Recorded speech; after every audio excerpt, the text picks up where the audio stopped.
Hi there, everybody, and welcome to the Growth Execution Podcast. We are here every week to talk business growth, to help you to launch, scale, build your business. I'm delighted to be joined this week by Laura Brandao, who's president and partner of AFR. Hi there, Laura. How are you doing? Hello, how are you? Pleasure to be here with you. It's a joy to have you as well. Thank you so much for making time.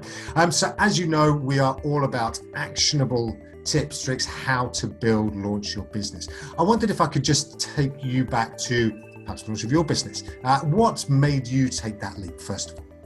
Okay, so I am in the mortgage industry. Okay, so let's just clarify what industry I'm in. And I started in the mortgage industry very, very young, in my early 20s, by accident. We actually have a running joke in our industry that nobody deliberately goes into the mortgage industry. We all kind of land here by accident. So right? I jumped in, and take me through, kind of making my way through my career in 2007 happened. And in the United States in 2007, that was the crash of the subprime mortgage. Ouch. And during that time, all of us were in a sense of, what do we do now? Regardless of what company you worked for, you were not sure if you were going to continue to work for that company. So at that time, here I am, I'm in my 30s, have a husband and a couple of kids and a mortgage and all that good stuff. And I have to figure out what that next step is. And at that moment in time, I had an opportunity that someone introduced me to a gentleman that had a small mortgage company in our state. And he decided, you know what? I know everyone else is having difficulties, but I see this as an opportunity to actually grow my company. And he brought me on board and said, Laura, I want to build out a brand new division, a division that will work business to business. So that company was business to consumer, but he wanted me to jump in and open up this other division. So at that time in June of 2007, he said, okay, Laura, there's no salary, there's no benefits, but you get to run it any way you want, hire anyone you want, come up with any process flows or whatever direction you want to go. And if you're successful, I'll give you a percentage of the company. And if you're not, well, there's a lot of unemployed mortgage people in 2007. Wow. So I immediately called my husband and I said, okay, here's the opportunity. What do we think? And my husband said, well, of course, you said yes, because you're going to do that. And I was able to actually build from the ground up, me being employee number one, of jumping into a brand new division that within a few years, I was the fourth largest mortgage wholesale company in the country in just a matter of a few years.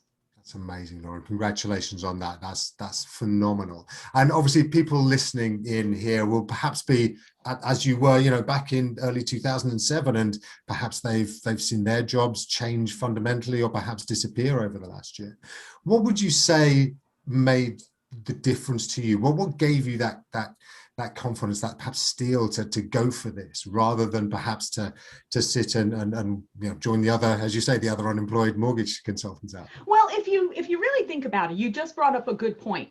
That crisis in 2007 in my industry was very similar to what has gone on in 2020, right? It was an immediate upheaval where we had to make decisions. We had to choose what that next role was going to be. And there were millions of people that were negatively affected by what happened in my industry. Mm-hmm. There were, of course, people that jumped out of my industry that said, you know what, it's been fun. Now I'm going to pivot, right?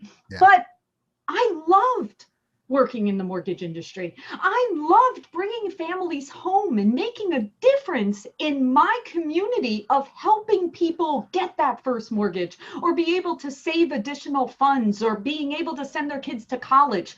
There was not an option. I had to decide at that moment that the love of what I did for a living and the industry that was very generous to me and my family, I wasn't ready to give up on it. And if there's one thing I know I can count on, it's myself. I knew No one was going to outwork me. No one was going to out execute me. And I was going to take the bull by the horns that as long as someone was giving me control, I would always bet on myself.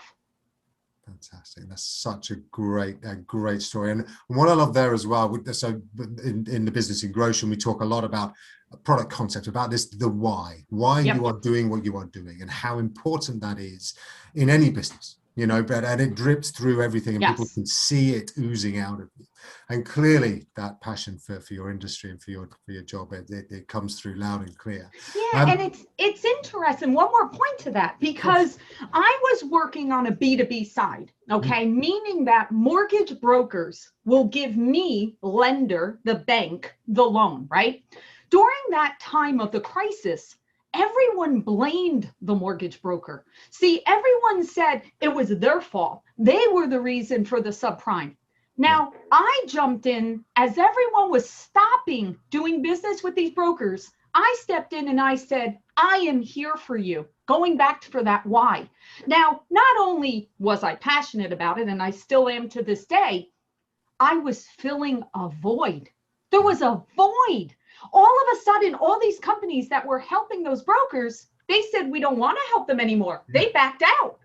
Well, I stepped in and I said, come over here. I'm happy to help you. So keep your eyes open and your ears open and pay attention for those opportunities, because that's what you want to take advantage of. Fantastic advice, because you're absolutely right. Right now, there are people who don't really know which way to turn, but kind of are almost repelled by certain areas and certain things that are going on. And perhaps that's where the nugget of opportunity is going forward. Brilliant. I'm sure there are people listening into this going, I knew that was the right thing to do. And hopefully they're going to jump as a result. And what you showed as well is that it's so much more about the why than it is about the how. So absolutely, so the old how obviously ended 2007 for you, but this new how that you then built up by speaking and growing with these people, the brokers who had been abandoned, and then I imagine now are some of your, obviously your biggest clients and biggest fans, I'm sure as well. That opportunity and that ability to see through what the very short term is, that's something that people are going to have to really focus on if they're going to launch their business successfully too. Absolutely. You're correct. And you are right with the whole start with why. It does absolutely start with why. And it does start with looking for that gap and that opportunity and the people that maybe are not being properly serviced, or the product that is missing. There's a missing component that maybe people have not realized getting from point A to point B. That's where you want to zero in. And then as far as the how, we don't have all the answers. You're never going to have all the answers, but you have to trust in trying, tweaking, modifying, maneuvering, and then changing your business based upon pivoting of the different cycles that are going to come about. I mean, in my industry, we are forever changing. I mean, who would have thought in 2020, we're almost now 100% digital. You're to the point that now in 2007, I had a big, thick paper file and I had people sitting in an office working. Well, now we're 100% remote and everything is digital. No one would have believed that. But thankfully, we pivoted our company to be prepared for those items. And that's the how and the part that you need to keep your eye on that as you're growing your business. Yeah, superb. And I know that you've been identified as, and congratulations on one of the most influential women for 2021 and other kind of shout outs for the things that you have brought into play. And it's, again, we're so grateful to have you on the show. If you were starting out again right now, what do you think would be something that you would want to have been told by somebody like yourself? A few of the things that you really realize are so vital. Number one, you're only as good as your team, the team behind you. I don't care who you are. I don't care how much of a master of the world you are. You need to surround yourself with an amazing team of people that are aligned with you. And if you make a mistake and you hire someone that you thought was aligned with you and they are not, you need to make a quick decision. When I was first starting out, I grew very, very quickly. And there were times where I needed to put people in seats because I thought that was going to help my business. Well, putting the wrong person in the seat can be detrimental to your business. So be very careful in who you surround yourself with. And of course, always put the client as your priority, because there are no second chances with that type of thing. I mean, nowadays, you spoke about influential. Your digital footprint and your reviews and how people view you, it spreads like wildfire, good or bad. Good or bad. It's great when it's good because that can propel you very quickly.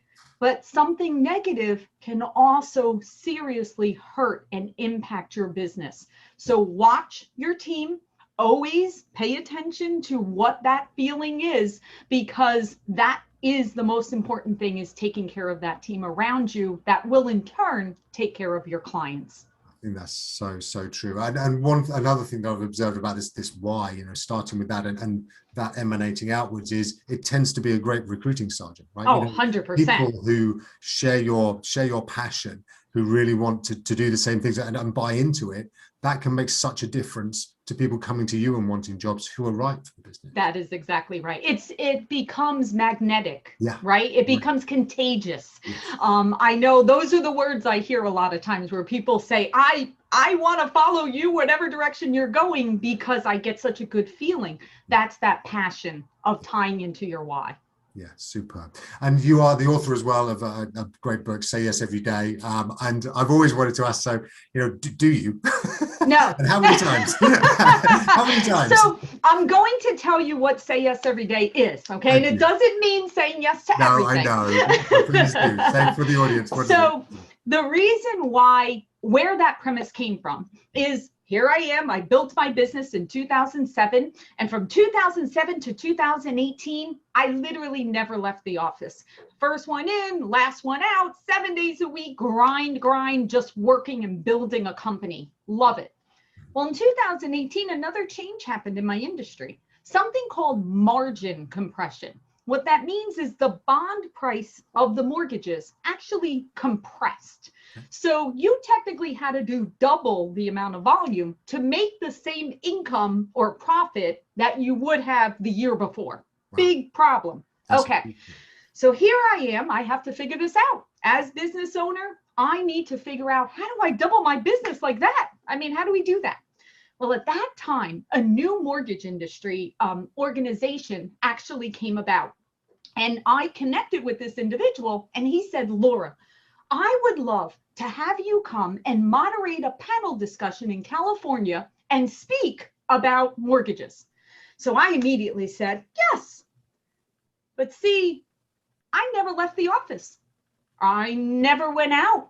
I never spoke in front of people. I never did any of those things. And in 2018 was the first time I stood on a stage. And after I got off that stage, I had a row of people, mostly women, waiting to speak to me to say, Laura, we've never seen a mortgage executive woman on stage before.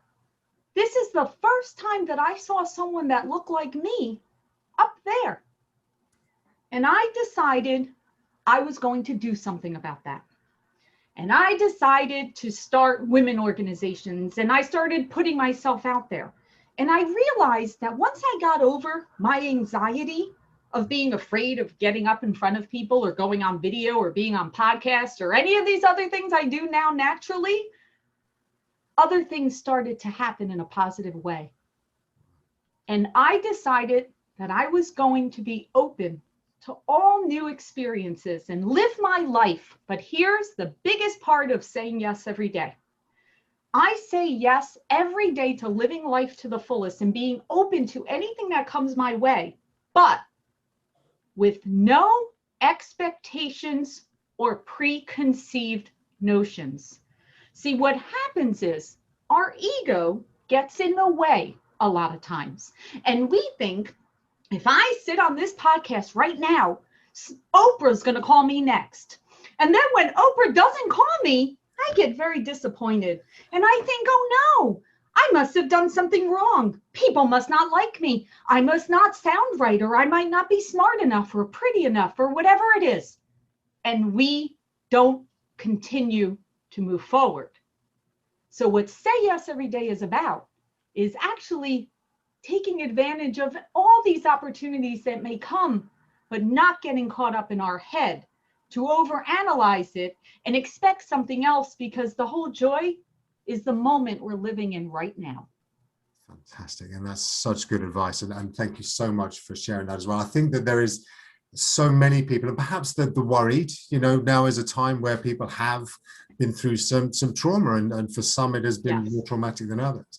It can be very, very easy to have that head down, and to kind of start to think, actually, am I worthwhile? If I've been put on furlough, for example, does that mean that I'm worse than that person over there? That's right.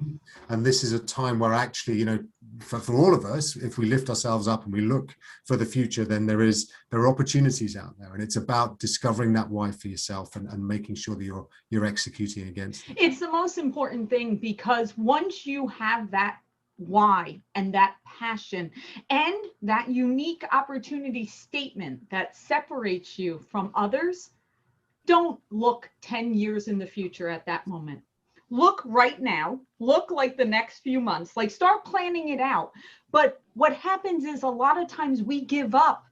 If something doesn't go exactly how we expect, we give up and we start to think in our heads, we're not worthy. I promise you, you are worthy.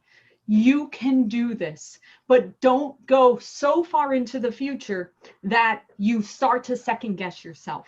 You've got this. Super. Wonderful. Thank you so much, Laura.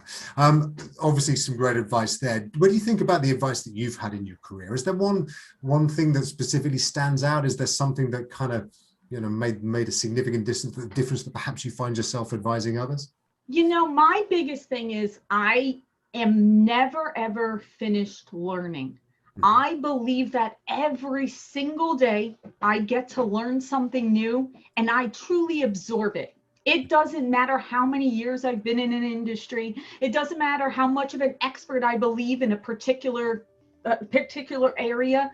Listening to podcasts and reading books, I am insatiable. I just more and more and more, because you can learn different people's perspectives. So even if it's a topic that you think you're an expert on, read another book, listen to another podcast, watch some YouTube videos. There's so much information out there right now. Never, ever, ever stop learning. Beautiful. Yeah, I think that on that, and we could talk for days, I'm sure, about starting business, launch business. Laura Brandao, thank you so much. How could our audience reach out to you if they want to hear some more about the great work that you do? Awesome. All right. So connect him in LinkedIn. I'm very big on all the social, but LinkedIn is probably the easiest. So again, my name is Laura Brandao, and my website, laurabrandao.com. That literally has everything that I'm doing, every different section that I'm working on. So feel free. I love connecting to people, love guiding and just answering questions. And guys, we have but one life to live. How do you choose to live yours? Let's make it amazing. Let's make it special. Know your why and execute. Wonderful. Laura Brandao, thank you so much for joining us today. That has been the Growth Execution Podcast. Another amazing guest with us, talking all about how to win your goals, how to achieve, how to execute, and to make it happen. Laura, thanks once more. Lovely to see you. We will be back again next week with more growth execution tips, actionable ways that you can build, launch, and grow your business. Thanks so much for being with us this week. Have a great growth week, and we'll see you again next time.